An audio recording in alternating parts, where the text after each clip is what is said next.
कैसे हैं आप सब? Hope you like the session and learning new things. Myself Kirti और मैं आज आपके लिए न्यू टॉपिक के साथ वेबिनार लेके आ गई हूँ। आज का टॉपिक हमारा outcomes of democracy. First of all, मैंने जितना भी आपको वेबिनार बनाया है, सबसे पहले मैं आपको यही सपोर्ट किया है और यही बताने की कोशिश की है कि जो भी मैं आपको टॉपिक लूँ या टॉपिक दूँ, सबसे पहले आप टॉपिक को क्लैरिटी करो बिल्कुल अच्छे से, हाँ, कि टॉपिक कहना क्या चाहता है। जैसे outcomes of democracy means democracy से हमारा आउटकम्स क्या हमें मिल रहा है। बट अभी आप फर्स्ट ऑफ ऑल आप ये सोचो कि डेमोक्रेसी मीन्स होता क्या है। Democracy is form of government in which ruler are elected by the people. This is a democracy of definition. First of all I will have to written this. It is a form of government in which ruler are elected by the people. This is the definition of democracy. So next, democracy of outcomes means democracy से पता चल गया कि जो हमारे ऊपर rule करते हैं, जो हमारे ऊपर राज करते हैं, उसे हम डेमोक्रेसी कहते हैं। बट आउटकम्स यानी डेमोक्रेसी से हमें मिला क्या है, उसका आउटकम इनपुट जो होता नहीं है कि आप कुछ मटेरियल्स लेते हो तो उसका आउटकम क्या है, उसका मिला क्या, निष्कर्ष क्या निकला, वो हम पता करते हैं। तो डेमोक्रेसी पता चल गया, डेमोक्रेसी किसे कहते हैं। अब उसका आउटकम्स के बारे में पता करते हैं। ओके, तो democracy is better form of government because democracy एक बेटर फॉर्म है। क्यों है? चलिए ये पढ़ते हैं। It promotes equality among citizen. Her citizen को प्रमोट करता है क्या प्रमोट करता है? इक्वालिटी, यानी कि सब समान है, सब एक समान, इक्वल है, इक्वालिटी। डेमोक्रेसी जो है वो इक्वालिटी प्रमोट करता है। किसको? ऑल सिटीजन को। All citizen promotes to the equality. कौन प्रमोट करता है? डेमोक्रेसी का आउटकम्स ये निकलता है। ठीक है बच्चों, पता चल गया आपको। It promotes equality among the all citizen. Her citizen को क्या करता है? ये प्रमोट करता है। किस चीज के लिए? इक्वालिटी के लिए, कि हर इंसान को इक्वालिटी का पूर्ण अधिकार है। नेक्स्ट है हमारा, it improves the equality of decision making, यानी कि जितना भी हमारा इम्प्रूव करता है, जितने इक्वालिटी या जितने पीपल्स हैं उनको क्या है? इट इम्प्रूव करता है कि डिसीजन ले सके, अपना डिसीजन मेकिंग, यानी खुद से डिसाइड कर सकता है कि वो किस रोड पे जाना चाहता है या किस लेन में जाना चाहता है, वो खुद से डिसाइड कर सकता है। बट इसमें ये नहीं है कि आप इस रोड पे जाना चाहते हो कि इस रोड पे। It's mean that democracy forms में कि आप मान लीजिए आप पीएम के लिए लड़ रहे हो या सीएम के लिए लड़ रहे हो, ये सब चीज़ों के लिए यूज़ किया जाता है। इसमें ये रोड की बात कर रही हूँ। ओके, यानी कि इसमें क्या है? इम्प्रूव करता है। आप जितना होता नहीं है, जितने नेता लोग जितना अच्छा भाषण दे सके उतना सब लोग उसको वोट करते हैं। अब गांव में क्या होता है, सबको कुछ ज़्यादा कुछ चाहिए नहीं होता, सबको दारू दे दो, कंबल दे दो, रजाई दे दो, यही सब दे दो, उसके बाद उसको जिता देते हैं सब। वोट इसी तरह लिया जाता है। तो क्या है? Decision making. और उसको क्या करते हैं? सबसे पहले सब डिसाइड करते हैं कि कौन नेता बनेगा हमारे ग्रुप से। जो लीडर खड़ा होता है उसको सब सपोर्ट करते हैं, उसको इम्प्रूव करते हैं और सब उसके बारे में बढ़ा चढ़ा के बताना स्टार्ट कर देते हैं कि नहीं हमारे लिए बहुत अच्छा है, ग्रेट है, etcetera etcetera. It allows rooms to correct mistakes mean, अब ये भी है प्लस पॉइंट है बेटा। जैसे मान लीजिए कोई आप पे कुछ गलत हो रहा हो, है ना, तो आप इम्प्रूव करने के लिए एक रूम बनाओ। बिल्कुल होता है। जैसे मान लीजिए इसमें जो है अलाउड रूम्स, यानी कि जैसे मान लीजिए आपकी एक कमेटी है, उसमें कुछ मिस्टेक हो जाए, सब एकजुट हो जाते हैं, उसका निष्कर्ष निकालते हैं, यानी कि उसका सोल्यूशन निकालते हैं, पॉजिटिव इफेक्ट। कि मान लीजिए आप कुछ नेगेटिव कर आ गए हो, किसी को मार पीट दी हो, नेता हो आप और किसी को मार दी हो, अब पुलिस आपको ढूंढ रही है, तो आप क्या करोगे? उसको पॉजिटिव में लाने के लिए आप की जान लगा दोगे। तो उसके लिए क्या करते हैं सब? करेक्ट मिस्टेक्स, यानी कि मिस्टेक्स को करेक्ट करने के लिए भी डेमोक्रेसी यूज किया जाता है। अब जैसे आप बहुत बहुत जानते होंगे, आप इतने बड़े हो चुके हो कि आपको पता है कि नेता कैसे होते हैं। बिल्कुल हाँ, नेता ऐसे होते हैं कि आपका भला भी करते हैं, आपका बुरा भी करते हैं, और इसी में पता नहीं चल पाता कि कौन हमारे लिए सही कर रहा हो और कौन हमारे लिए गलत कर रहा हो। तो ये जितना भी पूरा चैप्टर्स है ये डेमोक्रेसी पे ही है, और डेमोक्रेसी से आउटकम क्या निकला है वो हम पढ़ रहे हैं। ठीक है बच्चों, तो मैंने 3 पॉइंट्स बता दिए हैं, इसमें और भी पॉइंट्स है। It provides method to resolve disputes means जितने एग्जाम्पल्स में आपको ये सब दिया है, 3 पॉइंट्स दिए हैं, जैसे ये promote citizen, it resolve a conflict, it allows a room to correct mistakes etcetera. आप चाहो, मैंने तो आपको सिर्फ ये शॉर्ट में बताया है कि इस तरह के मैं पॉइंट्स आपको अवेलेबल करा सकती हूँ। आप चाहो तो मैं इसका ब्रीफ बता सकती हूँ। बिल्कुल समझ जाओ, ये बोर्ड मैं लिख लूँ उसके बाद फिर मिटा लूँ फिर लिख दूँ, क्योंकि इसका समझ जाओ पढ़ाई कभी खत्म होने वाला है नहीं, बिल्कुल नहीं। और जितना एग्जाम में स्कोर करना हो, जैसे मान लो 5 मार्क्स का है तो 5 मार्क्स के लिए कम से कम पूरा बोर्ड भर के तो लिखो। अब आप सोचोगे मैम ये क्या बोल रही हैं, मैं तो पेपर में लिखता हूँ बोर्ड में कह रही है। मेरे पास तो बोर्ड है ना, आपके पास पेपर रहेगा तो समझ जाओ, मेरा बोर्ड आपका पेपर, यानी कि 1 पेपर आराम से भर दो। अरे ये नहीं कि बीच में नगाड़ा नगाड़ा लिख दो, no, correct to the point. CBSE से हो तो सीबीएसई का दिखाओ कि हाँ I am CBSE person, ICSE person, यानी इंग्लिश मैं आपको इंग्लिश में ही अवेलेबल करा सकती हूँ, हिंदी में नहीं। नेक्स्ट है हमारा, is the democratic government efficient. क्या डेमोक्रेटिक गवर्नमेंट एफिशिएंट है, हमारे लिए जरूरी है? चलिए आइए इसके बारे में हम पढ़ते हैं। First of all there are 3 points, non democratic, democratic and accountable. तो फर्स्ट ऑफ ऑल हम नॉन डेमोक्रेटिक के बारे में पढ़ेंगे। तो non democratic rulers do not have to bother about deliberation in assemblies और worry about majority and public opinion.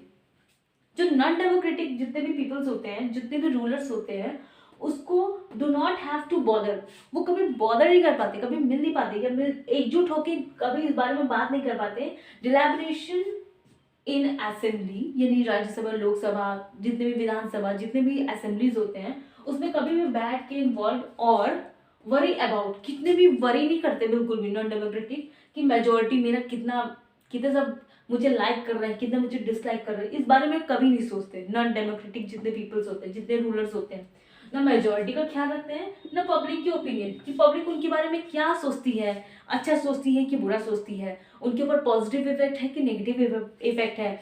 जो वो रूलर्स, जो नॉन डेमोक्रेटिक की पीपल्स होते हैं, वो बिल्कुल नहीं सोचते। ओके, नॉन डेमोक्रेटिक ये है।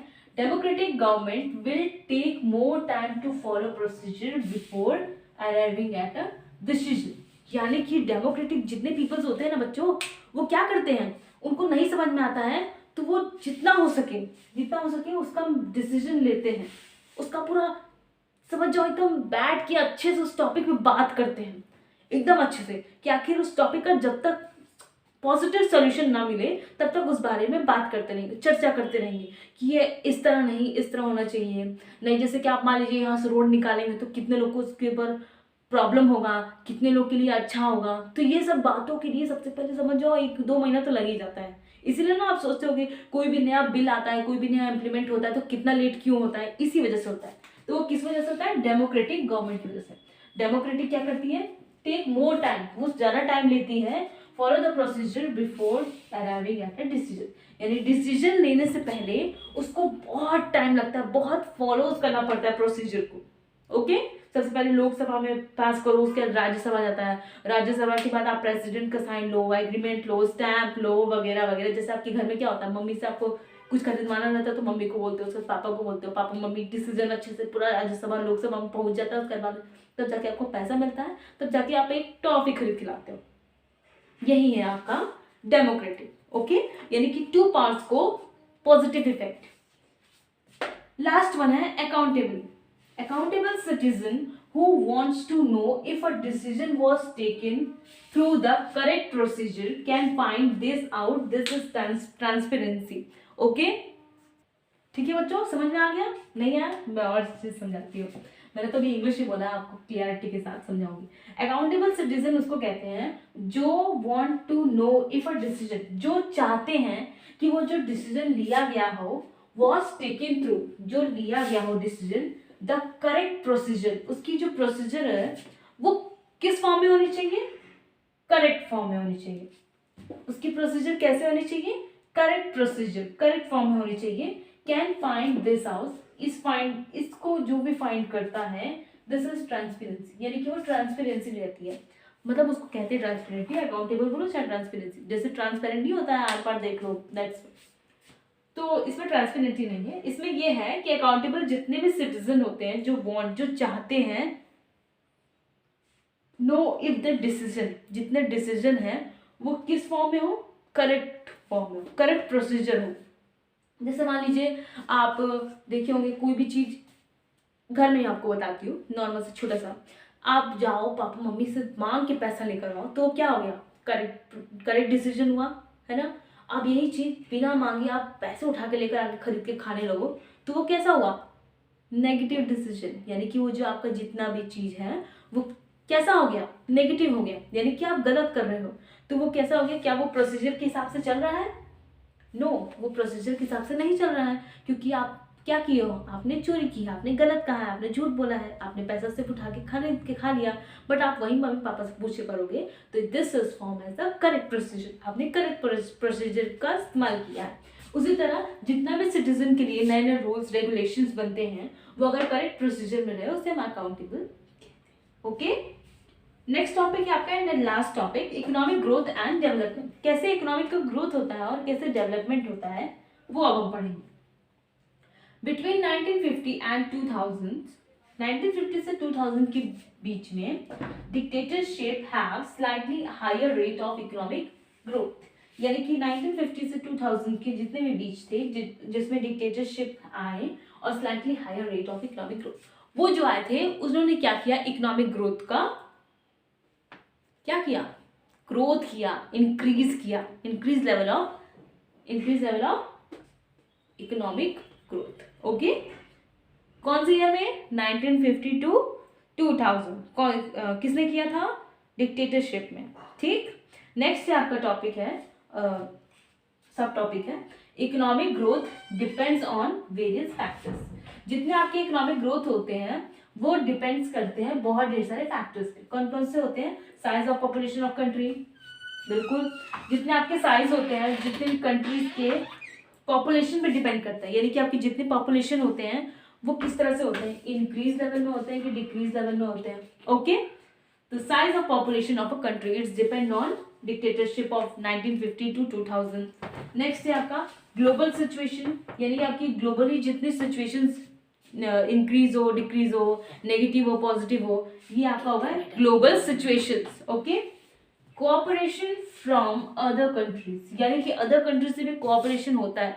जैसे मान लीजिए आप कुछ मदद मांगने के लिए, जैसे आपके पास अनाज कम है, जैसे कोरोना वायरस में आपने अभी हाल में देखा होगा कि दूसरे देश से हमारे देश से अनाज जाता हुआ, बिल्कुल हमारे यहाँ अनाज की क्या है, जैसे समझिए भंडार ही भंडार, तो हम क्या करते हैं, दूसरे देश को वो चीज़ अवेलेबल कराते हैं जो हमारे देश में भरपूर रहता है। अब मैं ऐसा नहीं कह रही हूँ कि आपके पास एक चॉकलेट है आप उसी में से फेंकना स्टार्ट कर दो, नहीं ले लो, नहीं, हमारे पास रहता है उसके बाद हम उसको देते हैं। ओके, तो ये है आपका इकोनॉमिक ग्रोथ एंड डेवलपमेंट का शॉर्ट पॉइंट्स।